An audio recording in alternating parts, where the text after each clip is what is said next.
Bonjour les amis, aujourd'hui on va vous présenter le pompier Monsieur Gabriel. Alors il vient de la ville, il est un pompier de la ville Mercier. Et alors on va lui poser des questions sur son métier. Pourquoi avez-vous choisi ce métier au lieu d'un autre? Ben là, parce que le métier de pompier, c'est un métier où il y a beaucoup d'action. On sauve des vies, on aide les gens, on a un contact direct avec le public. Puis c'est ça qui fait que c'est vraiment intéressant. Il n'y a jamais de journée qui se ressemble. C'est toujours vraiment intéressant comme journée. Avez-vous des difficultés dans ce métier?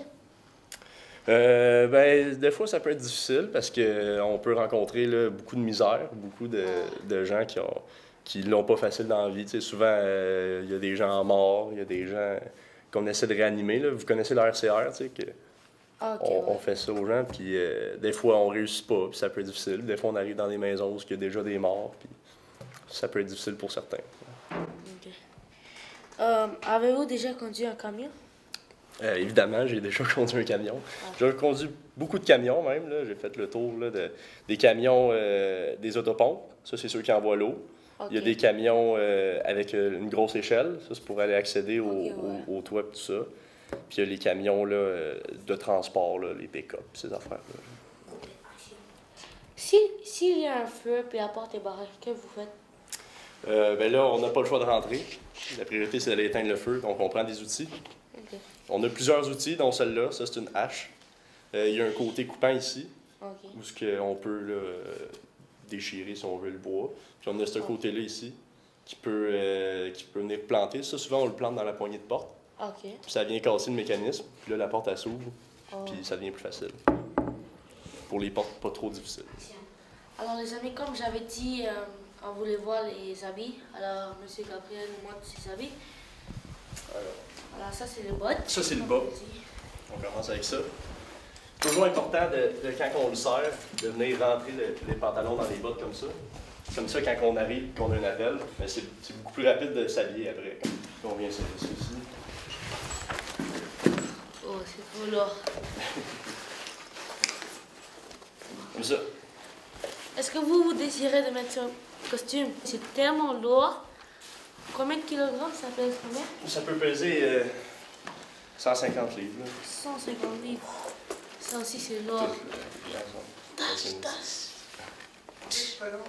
Alors, ça, c'est le masque pour les feux. Alors, je vais l'essayer. Merci. Tu le mets comme ça. Là, tu viens placer ça en arrière, puis là, tu viens serrer. Tu vas voir si c'est étanche, là, en mettant ta main devant, essaie de respirer. J'arrive pas. On n'arrive pas à respirer ici. Quelle étude as-tu besoin pour ce travail? Ben, comme j'ai dit tantôt, ça prend un secondaire 5. Secondaire 5. Au secondaire 5, il faut que tu aies fait les maths fortes. Maths fortes? Oui, maths. Avant, ça s'appelait 536, mais maintenant, c'est technico-sciences ou sciences naturelles. Puis après ça, il faut aller faire le DEP.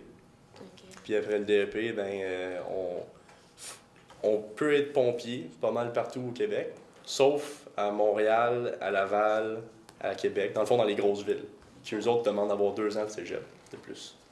Donc, il faut aller faire 2 ans. Alors, à quoi ça ressemble une journée, toute la journée dans une caserne? Ben, premièrement, on arrive le matin. Oui. Là, la première chose à faire, c'est vérifier l'appareil respiratoire. Tu sais, ce que tu portais sur le dos tantôt, là? Oui, oui. Ça, on vérifie s'il y a encore de l'air dedans, puis s'il est tout prêt, là, puis prêt à aller au feu, là, aller au combat. Après ça, la deuxième chose, on vérifie la trousse médicale. On vérifie s'il y a les épipènes dedans, parce que ça peut sauver une vie. Puis on vérifie aussi si le DA, le défibrillateur, tu sais, les trucs que les médecins collent là, sur les patients, là, donnent des chocs pour faire revivre. Là. Si on en a un, on vérifie s'il marche. Ça, c'est les 2 affaires qu'on vérifie en premier. Puis après ça, on fait les inventaires des camions. On vérifie que tout est là.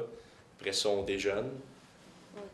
Là, après ça, on peut faire des petits travaux dans la caserne. On peut faire de la prévention. Aller cogner aux portes là, pour savoir si les gens ont leur avertisseur de fumée, tout ça. Puis après ça, on prépare le dîner, on dîne. Après le dîner, soit on retourne faire de la prévention ou soit on fait des formations, des pratiques pour rester à jour dans nos... Alors, merci d'avoir venu et c'est ça qu'on va se revoir une autre fois. Ça fait plaisir. À la prochaine.